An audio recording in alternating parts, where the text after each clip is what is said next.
When we think about keeping the peace, our minds often jump to military might. But what if there's another way? Well, there's this one organization in West Africa that's proving there is.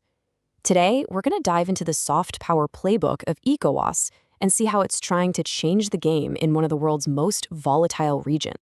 Okay, so here's our game plan. First, we'll get a handle on the stability puzzle in West Africa. Why is it so tricky? Then, we're going to open up ECOWAS's diplomatic toolbox. We'll look at the success stories, but also the roadblocks they keep hitting.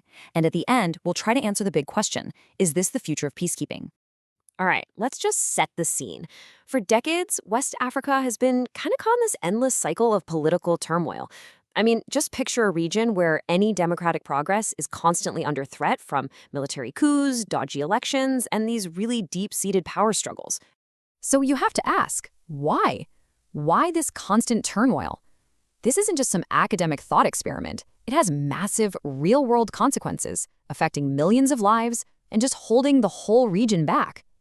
Finding a solution that actually lasts isn't just a nice-to-have, it's an urgent necessity. And this is where ECOWAS steps onto the stage. Now, when it was founded way back in 1975, it was all about economics.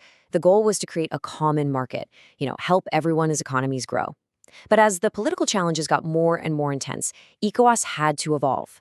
It expanded its whole mission to include peace and security, and it's become a major player in trying to keep the region stable. So how does ECOWAS actually deal with these huge challenges? Well, not with brute force, but with influence. And this, right here, is the core of their entire strategy. This diplomatic toolbox that's designed to build peace without ever firing a shot. The whole strategy really hinges on this one concept: soft power. A political scientist named Joseph Nye coined the term, and it basically means getting what you want through attraction and persuasion instead of threats and force. So it's less about flexing your military muscle and more about making your vision so compelling that other people just want to be a part of it. So what's actually in this toolbox? Well, first up, you've got mediation and negotiation, where ECOWAS leaders literally sit down with warring groups to try and broker peace.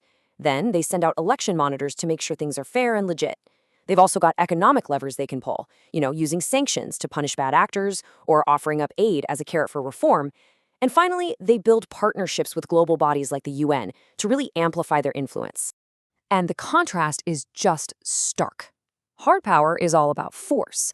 It's using the military or economic muscle to make people do what you want. Soft power, it's all about persuasion. It's about fostering dialogue and patiently building a consensus.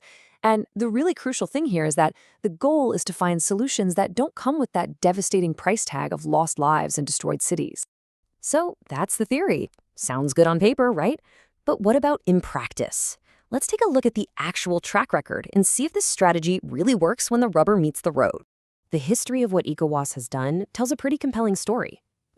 They helped end those absolutely devastating civil wars in Liberia and Sierra Leone back in the 90s. But let's look at something more recent, like the Gambia in 2016.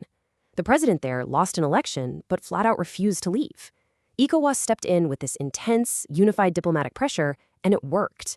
He peacefully stepped down, and a huge crisis was avoided. That's the power of a region speaking with one voice. This quote from scholar Khadija Sanusi Gumbi, it just nails the optimism around this whole model. It's not just a tool, it's a beacon of hope.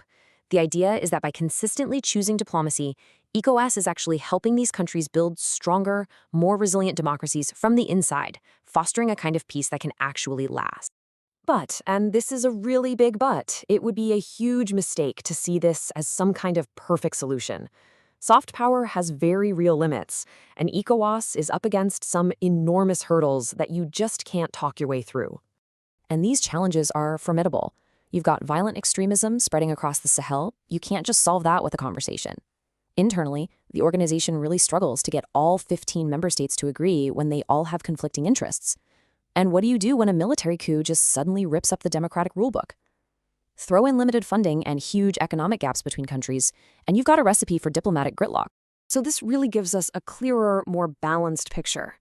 For every incredible success story like the Gambia, there's a challenge that complicates everything.